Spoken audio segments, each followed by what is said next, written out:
A nombre del Colegio Nacional, les agradecemos muchísimo su interés y su presencia en este simposio a 30 años del 85. Tenemos la fortuna de contar con un programa muy interesante y aprovecho para, a nombre de los dos coordinadores, agradecerles a nuestros conferencistas su apoyo y la participación en el simposio. De hecho, gracias a todos ustedes es que tenemos realmente este programa que esperamos que, además de ser de su interés, disfruten todos ustedes. El programa está dividido en dos partes y esta tarde tenemos las conferencias ya están acá arriba, el sismo como fenómeno físico y su impacto en las estructuras por el doctor Sergio Alcocer Martínez de Castro, el desarrollo urbano de la ciudad y su transformación por don Teodoro González de León, las condiciones políticas y después del sismo por don José Goldenberg, la huella literaria del terremoto por doña Cristina Pacheco y la cooperación internacional por el embajador Bruno Figueroa. Como pueden observar, que estamos abordando el sismo del 85 y de hecho los desarrollos y cambios que hemos tenido a lo largo de estas 3 décadas desde puntos de vista muy distintos. Esto pensamos que es una de las riquezas del Colegio Nacional, que agrupa a los investigadores, los literatos, los artistas, los arquitectos, todas las áreas y ramas del conocimiento y de la cultura, y lo ha hecho a lo largo de muchas décadas de actividad en el colegio. Les agradecemos también a todos los que nos acompañan todas las semanas en los eventos del colegio y vamos a proceder a iniciar entonces con nuestro primer conferencista, el doctor Alcocer Martínez de Castro. Es ingeniero civil por la Universidad Nacional Autónoma de México y tiene el doctorado en la Universidad de Texas. Y el doctor Alcocer, tiene una trayectoria muy interesante a lo largo ya de muchos años.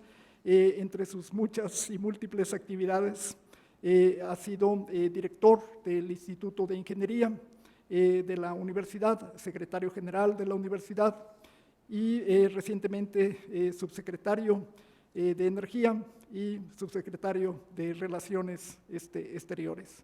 El doctor Alcocer ha trabajado a lo largo de muchos años en los temas relacionados a la parte de riesgos y la ingeniería estructural, y la conferencia es el sismo como fenómeno físico y su impacto en las estructuras. Muchísimas gracias, doctor Alcocer. Muy buenas tardes tengan todos ustedes. Primero que nada, quisiera agradecer a los doctores Jaime Urrutia y el ministro doctor José Ramón Cosío por su amable invitación para estar el día de hoy con todos ustedes. Y es pues un privilegio que en el Colegio Nacional pueda yo hacer alguna reflexión sobre, primero, el impacto del temblor del 85 en las estructuras y sobre todo en dónde nos encontramos en el ámbito de la prevención de riesgos sísmicos, hacia dónde en el ámbito del país tenemos que caminar. Nuestro país está dividido para fines de diseño sísmico, y esto está establecido en el Manual de Obras Civiles de la Comisión Federal de Electricidad, en 4 grandes zonas que van desde los colores verde al rojo, siendo más intensos, naturalmente siendo las zonas más intensas la zona del Pacífico mexicano, como la zona norte de la península de Baja California, ya que este es producto de la extensión del sistema de fallas de San Andrés, que proviene desde el norte de los Estados Unidos, de hecho desde Canadá, y que en la zona sur se expresa no tanto en una falla como la de San Andrés, sino en una serie de fallas de subducción, es decir, en donde una placa se mete por debajo de la otra. En este caso la placa continental es la placa bajo de la cual se inserta la placa del Pacífico, en este caso la placa de Cocos, una de las pequeñas placas en que está dividida la placa del Pacífico, y esta zona de subducción es la que produce los grandes temblores del país, que naturalmente no solo afectan a la zona costera, sino por su corta distancia afectan a poblaciones tan relevantes como la Ciudad de México. De manera que en las zonas de peligro moderado a severo tenemos prácticamente el 85-86% de la población. Entonces, podremos decir sin ninguna ambigüedad que México es un país sísmico como lo es Japón, como lo es China, como lo es Chile, que recientemente, como sabemos, tuvieron un sismo de magnitud muy importante. Los sismos se producen por la ruptura de las placas. Cuando menciono que las placas subducen, la placa del Pacífico que se mete por debajo de la Norteamérica en la zona de ruptura es justamente donde se presenta el temblor, o de hecho el temblor se produce por esta zona de ruptura, que aquí están mapeadas varias zonas de ruptura a lo largo de varios años en el país. El temblor más grande que históricamente hemos medido en el país fue el temblor de 1932, que afectó la ciudad de Guadalajara. Incluso las torres de la Catedral de Guadalajara fueron dañadas por este temblor. Es el temblor más grande que jamás hemos registrado en México. El temblor de 1985 es este de aquí, enfrente de las costas de Michoacán. Vean ustedes la corta distancia entre esta zona de ruptura y la propia Ciudad de México. Este es el temblor de 1995 de Manzanillo, que también fue un temblor grande que ocasionó daños muy considerables en la zona del estado de Colima en general, en la zona del puerto de Manzanillo. Posteriormente tuvimos un temblor en el 2003, más pequeñito, pero que terminó de romper esta placa. En realidad, probablemente pudo haber sido un solo temblor, pero se dividió en dos fenómenos, en dos eventos, uno en el 95 y 8 años después, en el caso del 2003. Llama la atención dos espacios, este de aquí, que es justamente enfrente de Acapulco, en donde no ha ocurrido un temblor importante desde 1911, es decir, más de 100 años en donde no hemos tenido un temblor, y en donde, de acuerdo con la teoría, el doctor Urrutia lo puede explicar mejor que yo, se esperaría que pudiese ocurrir un temblor. Si se rompiera este espacio, sería un temblor de magnitud comparable con la de 1985, y es para ese tipo de sismos que los reglamentos de construcción actualmente están calibrados y están diseñados. En 1985 se tuvieron fundamentalmente, bueno, además por supuesto de muchas víctimas, se tuvieron daños muy considerables en hospitales, en oficinas de gobierno, en otro tipo de oficinas, en edificios vulnerables que eran de mediana altura, ahorita los presentaré, en aquellos casos en donde la práctica, tanto arquitectónica como estructural, era construir edificios con columnas cortas. Ahorita les voy a mostrar a qué me refiero con esto, con losas relativamente delgadas, y algo que aprendimos o que hemos ido aprendiendo los ingenieros a lo largo del tiempo, que es a mejorar el detallado de las columnas y el detallado de las uniones entre las columnas y las vigas. Estas son algunas fotografías de los daños hace 30 años. En edificios relativamente modernos, diseñados con los reglamentos de construcción que eran vigentes, como dije, no solamente en México, sino igualmente en Estados Unidos y en Japón, en donde se utilizaban sistemas de losa plana, es decir, columnas que soportaban a las losas sin necesidad de utilizar unas vigas de concreto específicamente, que mostraron ser sistemas poco aptos para resistir los grandes sismos. Daños en pisos superiores, es decir, en fallas a lo largo de la altura del edificio, producto de los cambios muy bruscos en los tamaños de las columnas, golpeteo de edificios por una insuficiente separación de un edificio con respecto al otro, en donde chocaban los edificios, fallas de columnas, detallado del refuerzo, y los denominados muros diafragma, que son los muros de relleno que están enmarcados por las columnas y las vigas, ya sea esto en estructuras de concreto o en estructuras metálicas. Sin duda, uno de los colapsos que más llamó la atención fue el del Hotel Regis, un edificio emblemático ubicado en la Avenida Juárez, en nuestro centro histórico, aquí a unas cuantas cuadras, y que despertó, por supuesto, el enorme interés por su localización y por del propio edificio en sí. Uno de los temas que aprendimos rápidamente en este temblor y en otros temblores, que lamentablemente en ocasiones repetimos las historias, es la ausencia de lo que denominamos los ingenieros estribos, que son estos refuerzos horizontales en forma de anillos, que lo que buscan es confinar el concreto que está dentro de la columna y tratar de preservar el concreto, no obstante que se agriete, como una unidad, de manera que pueda acomodar los desplazamientos que son producidos por el temblor. Lo mismo ocurre en las conexiones viga-columna. Esta es una columna, estas son las vigas. Este es un edificio que todavía se encuentra en pie, muy cerca de aquí, en Arcos de Belén, que experimentó daños en las uniones viga-columna, que es un espacio muy complicado de reforzar porque el volumen en sí de la intersección de estos elementos es muy reducido. Y algo más que se aprendió, bueno, pues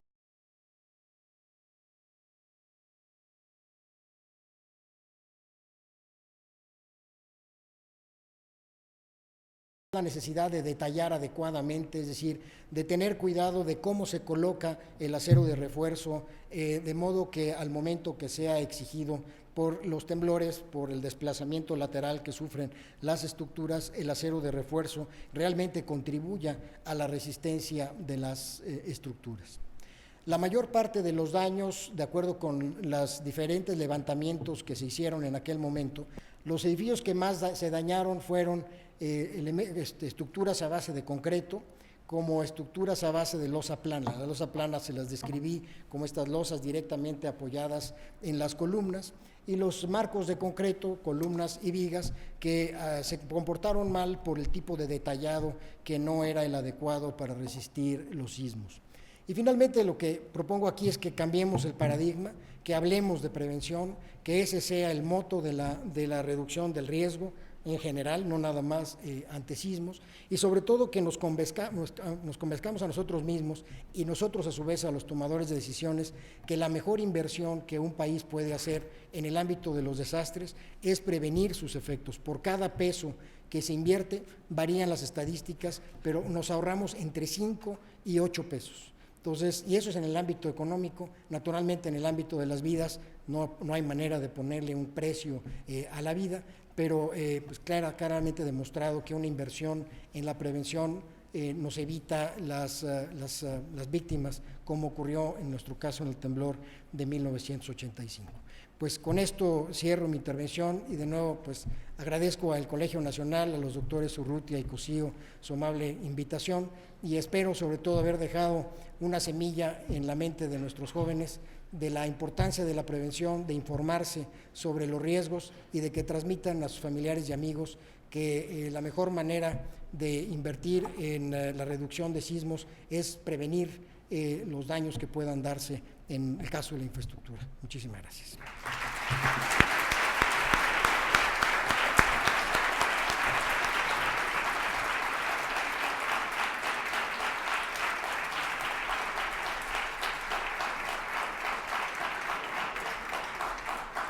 La siguiente conferencia es el desarrollo urbano de la Ciudad de México y su transformación, por el arquitecto Teodoro González de León.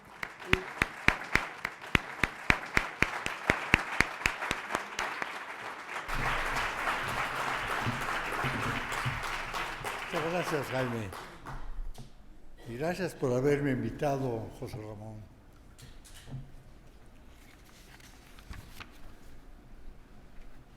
Este texto fue para mí un penoso ejercicio de memoria, porque la memoria oculta capas dolorosas que se van destapando poco a poco al ver imágenes, al consultar datos de ese momento de tragedia, de corrupción, de decisiones erróneas y de heroísmo. La ciudad se hace de destrucciones de los hombres, de los desastres, del tiempo y de construcciones. Las buenas ciudades se hacen cuando lo nuevo mejora lo anterior, lo perdido. Hacer un concurso nacional al que yo me opuse para la trágica Plaza de la Solidaridad era una redundancia, un espacio abierto junto al gran parque de la Alameda. Demostró una actitud derrotista e inútil. La medida expropiatoria se extendió a todos los predios de edificios colapsados, haciendo parquecitos, y realmente fueron basureros y fueron invadidos. Quedaron huecos urbanos que rompen la continuidad de los paramentos que arman las calles y las avenidas. Una medida contra la ciudad que le deja huellas hasta ahora. Además, qué importante, quedaron los cientos de edificios dañados, inhabitables, abandonados, que no se colapsaron y por lo tanto no se expropiaron. Nadie pensó en programas de créditos especiales para rehabilitarlos y reconstruirlos. El gobierno de la República y el de la ciudad estaban paralizados. Nunca sabemos por qué razón ocultaban las cifras de las víctimas. Entre 6 y 7 mil muertos, según datos oficiales. Nadie lo creía. En los años siguientes, con la apertura de la información, se aceptaron cifras de alrededor de 40,000. Y nunca lo sabremos. Y esa parálisis explica también por qué el presidente ordenó tapar la nueva pista de 1,500 metros del nuevo aeropuerto, construida en total sigilo al norte del aeropuerto actual. Lo sé del propio constructor anónimo. ¿Cuánto costó eso? No se cambió lo destruido, como las nuevas áreas y los nuevos edificios mejores, con nuevas áreas y nuevos edificios mejores, como en Japón. La ciudad siguió creciendo al ritmo de la economía y arrastrando el lastre de las decisiones erróneas. Todavía quedan 350 edificios abandonados después de 30 años. Gracias.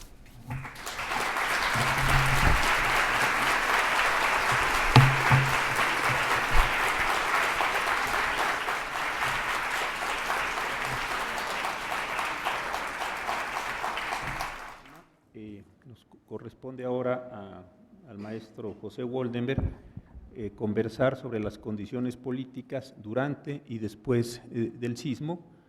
A José Woldenberg lo conocemos todos como activista político hace muchos años, miembro de partidos políticos, fue un muy destacado consejero presidente del Instituto Federal Electoral, director de la revista Nexos, actualmente articulista del periódico Reforma y también pues un destacado miembro de la sociedad civil. Yo creo que lo que José Woldenberg ha reflexionado sobre movimientos políticos y sociales en el país desde hace tantos años con tanta profundidad, pues será una ocasión magnífica para entender qué es este fenómeno al que el arquitecto Teodoro González de León se refirió brevemente hace unos momentos sobre estos temas. Qué bueno que estás aquí, Pepe, de verdad, muchas gracias. Y adelante, por favor. Muchas gracias. Muy buenas tardes. Quiero en primerísimo lugar agradecer a los organizadores la oportunidad de estar este día con todos ustedes.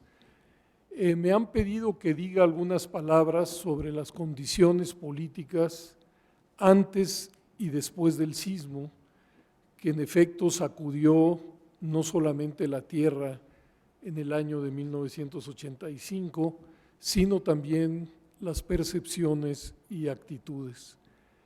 Voy a poner énfasis en los años inmediatamente anteriores para intentar ofrecer una idea del ambiente político que se vivía en el momento del sismo.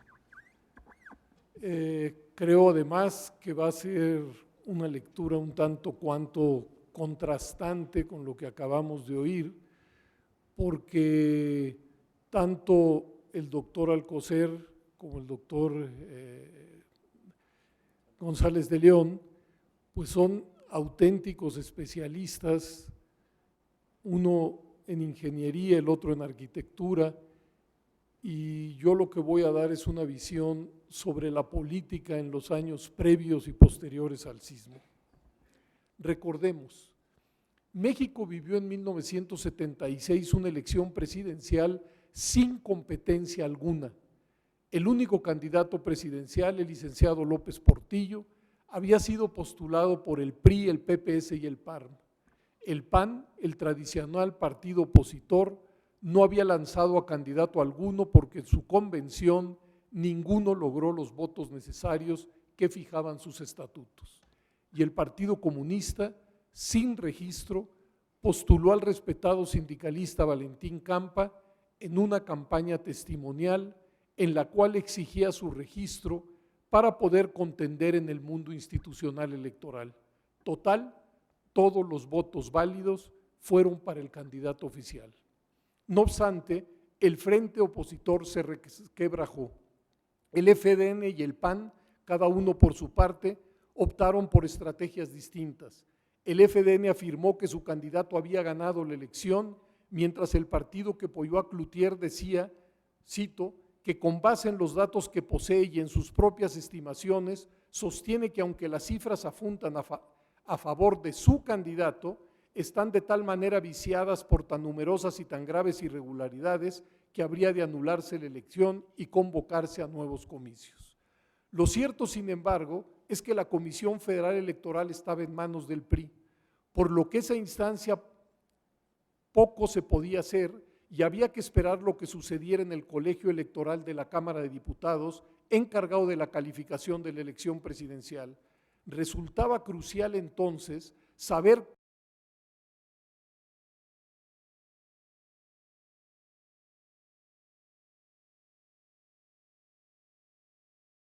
cómo quedaría integrada la Cámara, última y definitiva palabra. Al PRI se le asignó el 51.1% de la votación y por ello 260 escaños. Al resto de los partidos 48.9 y en conjunto 240 representantes. Era una diferencia nunca antes vista y por ello en las jornadas previas mucho se especuló sobre la posibilidad de que 11 legisladores del PRI abandonaran sus filas, con lo cual la calificación de la elección del presidente se convertiría en un expediente de pronóstico reservado. Así, con una mayoría de votos, el PRI pudo calificar, no sin agudos problemas y unas sesiones más que tensas, primero las elecciones de diputados y luego la presidencial. Las cifras oficiales fueron las siguientes: Salinas de Gortari, 9.6 millones de votos, Cuauhtémoc Cárdenas, 5.9, Manuel Cloutier, 3.3. Al ganador se le atribuye el 50.36% de los votos, a Cárdenas el 30.8% y a Cloutier el 17.07%. Pero dos noticias, creo, emergieron con fuerza de esas elecciones.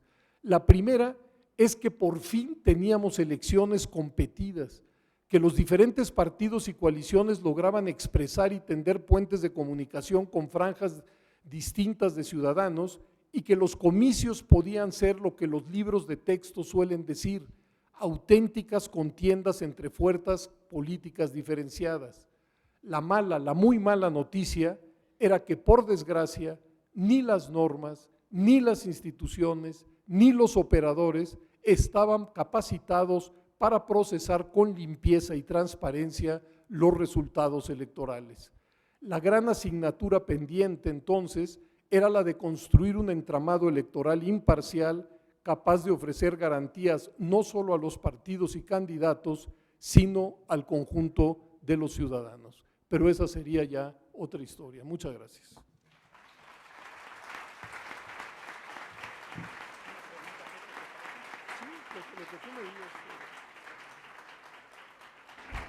Es un placer presentar a nuestra siguiente conferencista, escritora, periodista, editora, comentarista, conductora, Cristina Pacheco. Yo creo que todos hemos escuchado su voz a lo largo de muchísimos años y hemos seguido sus programas. Aquí nos tocó vivir y conversando con Cristina Pacheco. Realmente es para el Colegio Nacional un verdadero placer y además, bueno, es su casa siempre permanente, entonces no tenemos mucho problema. La conferencia es titulada La huella literaria del terremoto. Y Cristina Pacheco, bueno, tiene una labor muy abundante con más de, no sé, 15 obras publicadas, entre ellas Para vivir aquí, Cuarto de azotea y Zona de desastre. Realmente le agradecemos mucho a nombre del doctor Cosillo y el mío el que participe. Muchas gracias. Es un placer presentar a nuestra siguiente conferencista, escritora, periodista, editora, comentarista, conductora, Cristina Pacheco. Yo creo que todos hemos escuchado su voz a lo largo de muchísimos años y hemos seguido sus programas. Aquí nos tocó vivir y conversando con Cristina Pacheco. Realmente es para el Colegio Nacional un verdadero placer y además, bueno, es su casa siempre permanente, entonces no tenemos mucho problema. La conferencia es titulada La huella literaria del terremoto. Y Cristina Pacheco, bueno, tiene una labor muy abundante con más de, no sé, 15 obras publicadas, entre ellas Para vivir aquí, Cuarto de azotea y Zona de desastre. Realmente le agradecemos mucho a nombre del doctor Cosillo y el mío el que participe. Muchas gracias.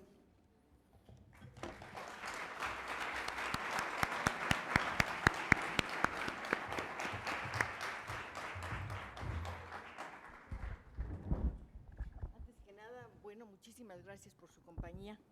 Hemos escuchado cosas muy interesantes y lo que yo voy a contarles es simplemente lo que viví. Es un pedacerío de recuerdos. No hay imágenes completas. El miedo, el pánico, la urgencia del trabajo, la soledad, el dolor de haber visto destruida una ciudad que era mi fantasía, mi sueño, mi casa, destrozaron todas aquellas imágenes.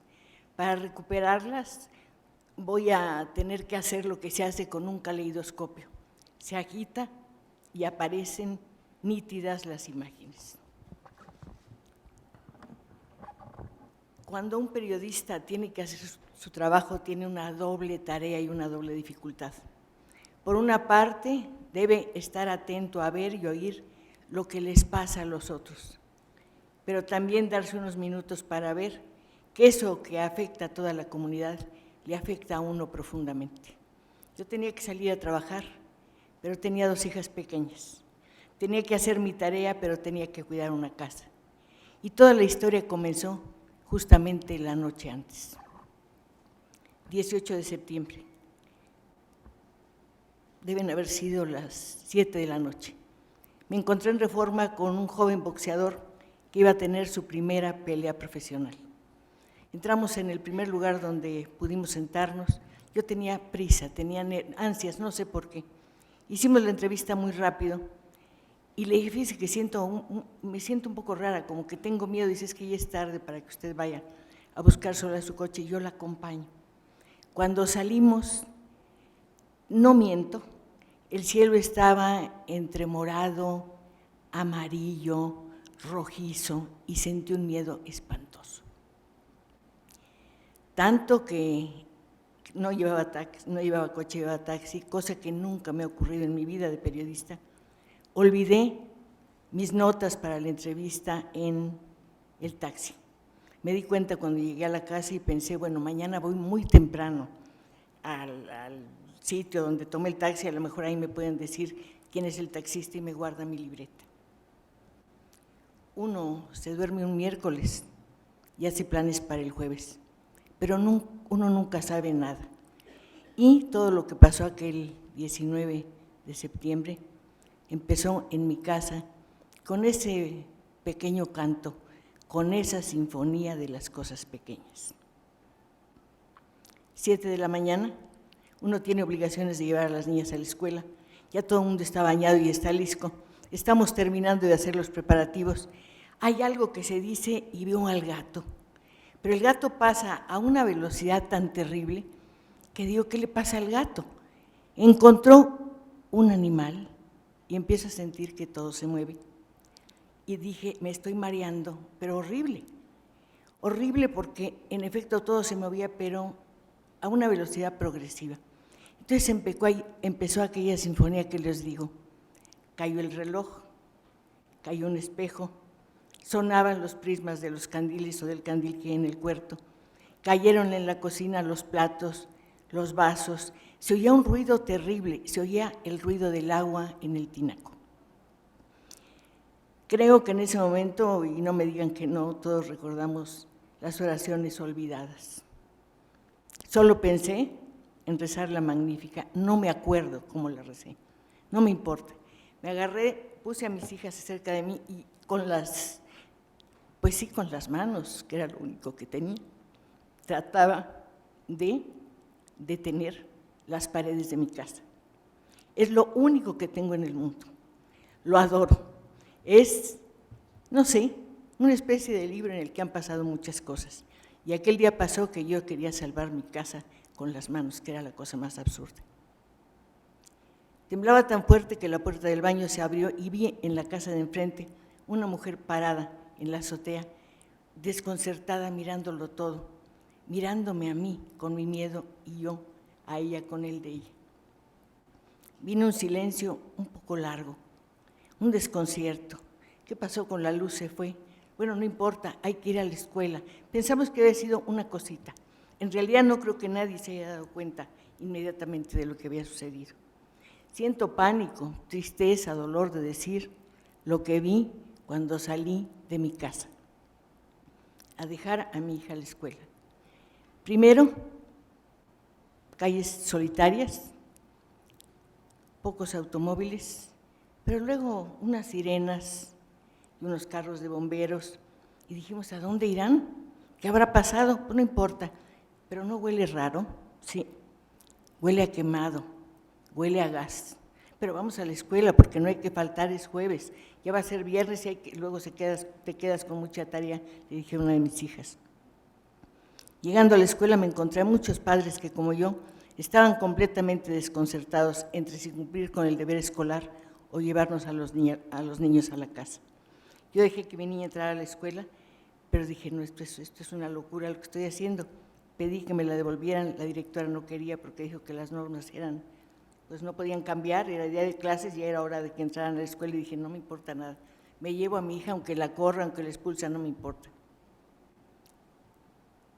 Después vino lo otro, era jueves, soy periodista, necesitaba las cámaras de Canal 11 para poder entrar a todos los lugares, de otra manera no iban a dejar entrar. Por razones burocráticas demoraron la entrega.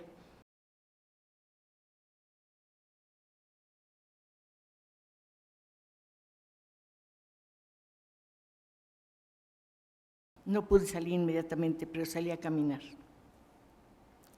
Caminé sobre vidrios en toda la avenida Insurgentes. Escuché gentes que caminaban deprisa, lentamente.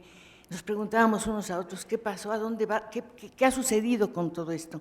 ¿Por qué no hay luz? ¿Por qué nadie nos dice nada? No sé cuánto tiempo habré caminado. Es decir, no puedo medir ese tiempo, fue eterno. Pero tampoco podía comunicarme al periódico con el señor Pajés, que fue un jefe maravilloso. Al día siguiente, él estaba ya muy enfermo, o a las horas siguientes, no al día siguiente.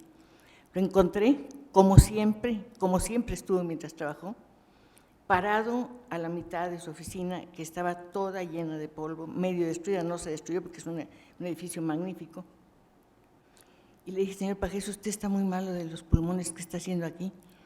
Y dice, qué estúpida eres, ¿qué estás haciendo tú aquí? Tu trabajo, pues yo estoy haciendo el mío. El mío es acompañar a mi gente. Si se mueren, me muero con ellos. Es una de las razones por las que siempre lo quise tanto. Volví a mi casa decidida a hacer algo. Lo primero, tratar de comunicarme con José Emilio. Yo pensé que el teléfono se había interrumpido unos minutos. Él estaba en Maryland. Imposible. Traté de comunicarme a todas partes, imposible. Entonces pensé, ¿qué tengo? Tengo esta casa, no puedo salir a trabajar en estas condiciones. Tuve el sueño de que él volvería en cualquier momento y pensaba, si él va a volver y esta ciudad se va a acabar o se va a acabar mi casa, sabe que me va a encontrar aquí viva o muerta. Y si hago mi trabajo, regreso a esta casa porque este es el lugar donde nos despedimos y donde nos tenemos que volver a encontrar. 36 horas después de ese horror, en el que se empezaban a abandonar los edificios, a organizar las primeras personas en los camellones, en los jardines, en los atrios de las iglesias, vino el segundo temblor. Yo ya había salido a trabajar a la calle, salí sola con mi cuaderno, estacioné mi coche, no sé ni siquiera en qué calle. Estaba trabajando cuando sentí un jalón espantoso. Creí que no podía sostenerme, más bien no podía sostenerme, pero tampoco podía acordarme dónde había dejado mi coche, ni mis llaves, ni nada. Vi una caseta de teléfonos, todos los que estábamos en la calle la vimos al mismo tiempo y corrimos como animales a arrebatarnos el teléfono, que naturalmente no funcionaba. Sí, así era. Sí, como siempre. Las cosas no cambiaron demasiado, no crean. Llegué a mi casa, ¿sí me hace favor? Y en tinieblas, en silencio, las tres asustadas, pensé, ¿dónde meto todo lo que vi? Es que no les puedo decir todo lo que vi, solo escuché en una ventana una mujer que gritaba, no quiero morirme sola. En la avenida Yucatán vi un hombre mesándose el cabello con desesperación porque acababan de sacar el cuerpo de su mujer hecho pedazos, pero ella estaba desnuda y él no quería que la viéramos. A los periodistas nos maldecía, váyanse malditos, no quiero que la vean, pero era una escena, no lo podíamos abandonar, nos quedamos para acompañarlo. Y muchas veces, como periodista y como ciudadana afortunadamente no damnificada, pude quedarme simplemente para acompañar a las personas. Después vino lo otro.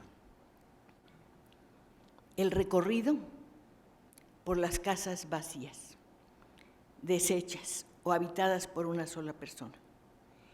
Vecindades que yo en mi vida había visto ni soñado. Lugares que ni la imaginación más literaria puede organizar. Formas de vida increíbles. Y en todas partes a donde iba escuchaba las mismas preguntas. Oigan, ¿y el portero? ¿Quién sabe? Oigan, ¿y la señora que venía a lavar la ropa temprano? ¿Quién sabe? Oigan, ¿y las cocineras de la fonda? No han salido, ¿así? ¿Quién sabe? Y las costureras que habían llegado al turno de las 7 de la mañana, ¿quién sabe? No han salido. No habían salido, pero en las ventanas estaban volando defenestrados los rollos de tela, los maniquíes siniestros, más vivos que las mujeres que encontramos muertas debajo de las máquinas y las telas y la cantidad, sobre todo, insisto, y voy a repetir, perdón, la cantidad de maquinaria que tenían en talleres sumamente frágiles y sumamente deteriorados ya desde antes. ¿Qué encontré en esos talleres? Sí, las máquinas de escribir, invariablemente un radio en malas condiciones conectado a un enchufe que parecía una telaraña, refrescos, cascos de refrescos, servilletas sucias, unas chanclas que se ponen para descansar un poco después de las jornadas de 8 o más horas. ¿Qué encontré? Calendarios de Vicente Fernández. En una marquesina la película Gavilano Paloma y luego los afiches de una cinta que nunca veré ni vi, por supuesto. Y luego la vida, eso, en la calle. La gente contándonos cómo habían salido y cómo habían corrido de su casa y cómo habían agarrado a un niño que no era de ellos y cómo seguían buscando al niño que era suyo. y empezó a salir en la ciudad una floración increíble, los retratos. Donde quiera, en todas las puertas, empezaron a aparecer los retratos. Pero algo mucho más conmovedor que eso fueron los mensajes, escritos con tinta, con lápiz, pero sobre todo con lápiz labial. Había en las puertas, en las paredes, en las ventanas, mensajes, llamándose unos a otros, o diciéndose: Pedro, estamos en la casa de tu tía, o Juan, no te preocupes, estoy viva.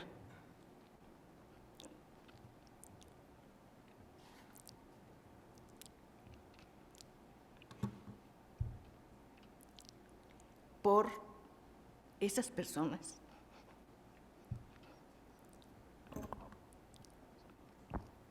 no pude hacer nada más que acompañarles y dejar que me contaran su vida en ese día, en esos días, el antes y el después. Una cosa estaba prohibida, para mí sola, para cuando al fin logré tener mi equipo de televisión, para todos. Ni un solo muerto, ni uno, ni una sola huella de sangre, ni un solo herido que estuviera imposibilitado de decirnos quiero o no quiero que me tomen la fotografía o que usted me entreviste. Empecé mi búsqueda de los testimonios. Era difícil, se los confieso, muy difícil, porque hay preguntas que se hacen y uno tiene que hacerlas sin lastimar, sin herir, sin rebasar el límite de lo ajeno y lo de uno. Entonces, era lento, fue muy lento el trabajo. Me sentaba con las gentes en una banca, en un jardín, en algún lugar, y abrazados nos contábamos nuestras cosas. De verdad fue un momento muy hermoso, muy terrible, en el que alguien apareció y me dijo, me hizo una pregunta. Usted va a escribir, no digo el nombre porque es una persona fallecida, es una persona que tenía cierto poder. Me han dicho que usted está escribiendo sus notas para la revista Siempre y me gustaría que me dijeras cómo fue el vuelo en el helicóptero. Y le digo, ¿el helicóptero? No, debe ser otra persona, porque mi esposo me ha dicho que puedo trabajar en donde a mí me dé la gana, a la hora que yo quiera, subirme al Popocatépetl, donde quiera, me dice, pero júrame por Dios que nunca te vas a subir un helicóptero. Sí, entonces le digo, señor, yo nunca me he subido a un helicóptero. Bueno, pero yo puedo conseguir una persona que le diga cómo es ese helicóptero. Es más, él manejó el helicóptero donde usted iba. Perdone, ¿y con quién iba a ir en el helicóptero? Porque yo nunca me subí. Pues usted hizo un paneo de la ciudad con el señor de la Madrid. Le digo, mire, en primer lugar ya le dije que no le fallo a mi marido, le juré esto y se lo voy a cumplir. Segundo, ni aunque me pagara usted todo el dinero del mundo, me subiría en esas cosas espantosas que a mí me parece. Y tercero, yo a este señor ni lo conozco, ni yo tengo mucho que hacer. No tengo mucho que hacer. Yo, discúlpenme, yo no acuso a nadie, yo no soy juez, yo no soy nada. Nomás digo, yo caminé desde el 19 hasta meses, muchos meses después, y muchos días después del 19 vi un helicóptero por ahí y luego otro. No sé más, yo nunca escribí una crónica semejante, seguí escribiendo lo que la gente me contaba. Lo que la gente me contaba, cómo damnificada, de cuándo. Estamos equivocados, no son los damnificados del 19 de septiembre de 1985. Los que vimos fueron los damnificados de siempre. La gente que siempre muere de una manera horrible en el anonimato y vive de una manera horrible en el anonimato. Me refiero a los heredados, a los desheredados, a los pobres, a los que no tuvieron educación, a las mujeres que tenían que dejarse explotar para ganar 25, 30 o 40 pesos al día y a veces menos. Empleados que trabajaban en fábricas que seguramente ustedes no resistirían entrar y sentir la falta de ventilación y el olor. Esos damnificados llevaban siglos, 4 por lo menos, batallando y tratando de sobrevivir en esta ciudad. No nos separamos, claro que no nos separamos. Los he seguido viendo permanentemente a lo largo de todos estos años.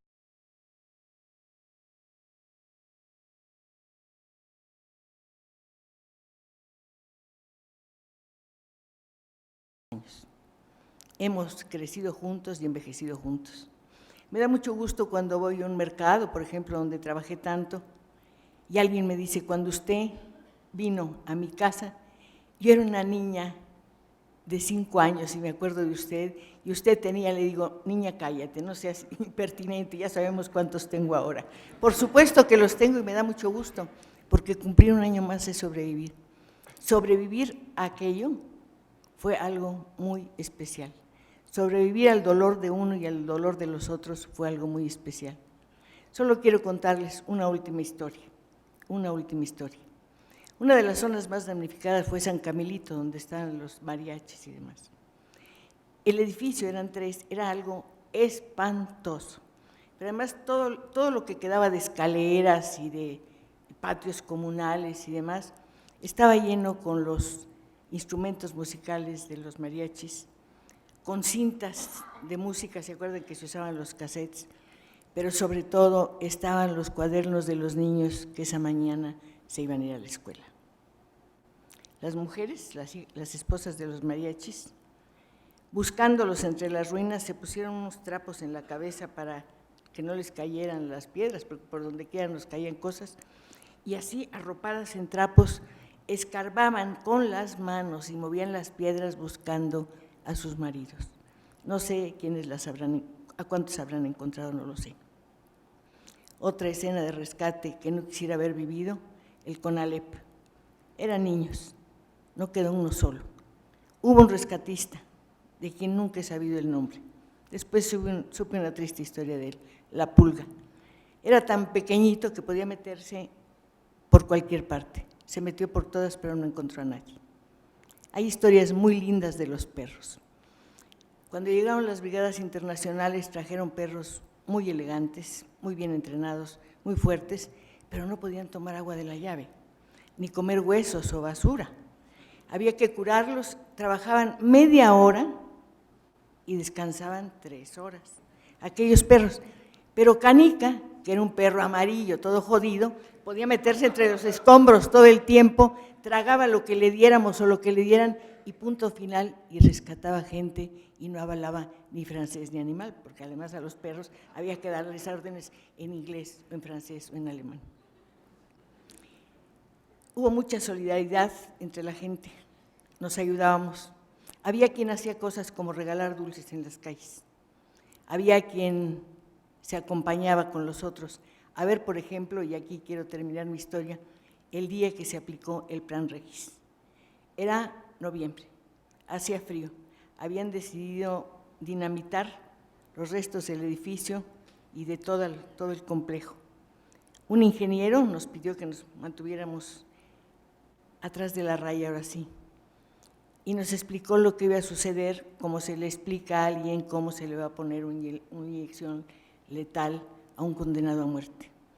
Nos dijo que la noche anterior habían pasado todas las horas haciendo 200 perforaciones con otras tantas cargas de dinamita, que a las 10:30 en punto se iba a explotar la dinamita, que nos hiciéramos para atrás, que tuviéramos mucho cuidado, que iba a ser una cosa de 2 segundos.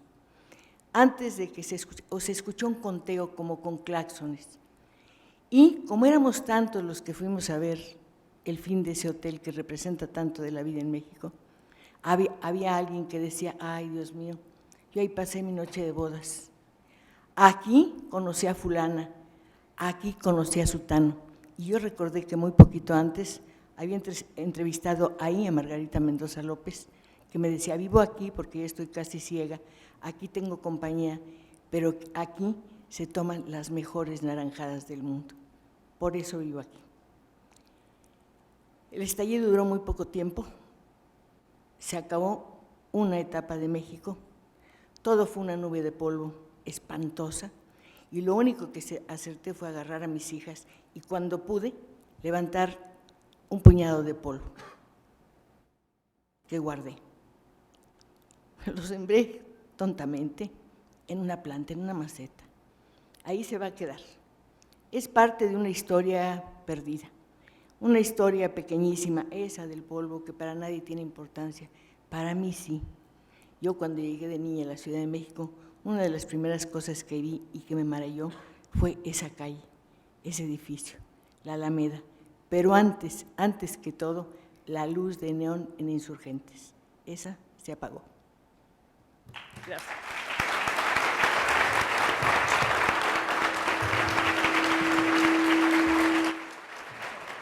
Agradecemos mucho a Cristina Pacheco por sus palabras. Muchísimas gracias. Y pasamos a la siguiente conferencia, que es un gusto hacer esta presentación a cargo del embajador Bruno Figueroa sobre la cooperación internacional. El embajador Figueroa es director general de Cooperación para Mesoamérica y el Caribe de la Agencia Mexicana de Cooperación Internacional para el Desarrollo en la Secretaría de Relaciones Exteriores. Es miembro de carrera del Servicio Exterior desde hace muchos años, desde 1987, y entre sus múltiples cargos y actividades ha sido representante permanente ante la Organización para la Cooperación y el Desarrollo Económico, la OSD, cónsul general de México en San José, California, y director general de Cooperación Internacional para el Desarrollo, coordinador de asesores en la Agencia Mexicana de Cooperación Internacional. Cabe mencionar que entre las tareas que tiene la agencia se encuentra la asistencia humanitaria y la atención de emergencias, y como parte de ese encargo, el embajador Figueroa ha coordinado las acciones de la Cancillería tras el paso de varios de los huracanes, el huracán Ingrid, el Manuel y el Odil en nuestro país.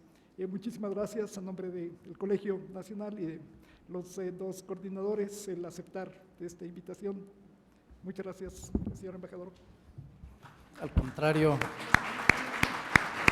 gracias. Yo quisiera reconocer en primer término a los doctores Jaime Urrutia y al ministro José Ramón Cosío por haber organizado esta tan oportuna serie de conferencias sobre los sismos del 85 y sus consecuencias. Agradezco igualmente al Colegio Nacional por el honor de participar en esta jornada de recuerdo y de reflexión. El evocar esos días de tragedia y heroicidad, debemos pues estar preparados para los escenarios más catastróficos y asegurar que, de ser necesaria la asistencia internacional, ésta llegue pronto y se canalice de tal suerte que contribuya a reducir pérdidas humanas y daños materiales. En el continente americano, no menos de 10 urbes de gran tamaño o capitales son propensas a sufrir daños mayores por causas de terremotos. Y esto de San Francisco, California, a Santiago de Chile. La sociedad humana actual es poco proclive al cambio, aun cuando fenómenos devastadores como un sismo señalan que en algunos lugares precisos no conviene asentarse. Los españoles tardaron exactamente 227 años en trasladar la capital de la Capitanía General de Guatemala, de lo que hoy se conoce como Antigua, a la Nueva Guatemala. Y en estos 2 siglos y poco más años, por lo menos 2 veces cada siglo, la capital quedaba totalmente destruida. Esta ciudad se encuentra al pie de 2 volcanes activos y claramente no era el lugar más idóneo para construir una capital. El centro de Managua, en Nicaragua, fue arrasado por un sismo portentoso en el año de 1972 y sin embargo sigue siendo la capital de un país con más de 1 millón de habitantes.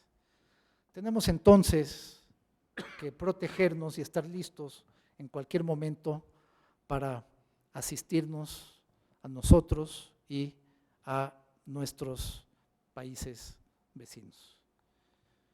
Cuando ocurra otro sismo de gran intensidad que afecte la Ciudad de México u otras poblaciones del país, 1 o 2 horas después, el presidente de la República recibirá una llamada del secretario general de las Naciones Unidas y de varios jefes de Estado del mundo ofreciendo apoyo. En esta ocasión, a pocas horas del fenómeno, responderá con certeza si el país requiere de ayuda internacional y de qué forma. Activado el Plan Nacional de Emergencias, estaremos preparados para recibir con celeridad apoyos humanos y materiales del exterior. Las lecciones del 85 habrán sido aprendidas y los sacrificios no habrán sido en vano. Muchas gracias.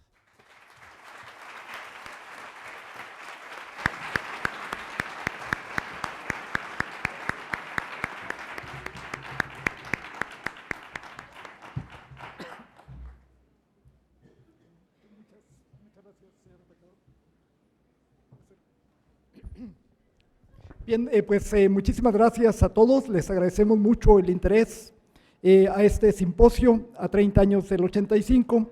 Aprovechamos para nuevamente agradecer a todos nuestros conferencistas, es realmente un privilegio para el Colegio Nacional el tener a todos ustedes. Muchas gracias y muy buenas noches a todos.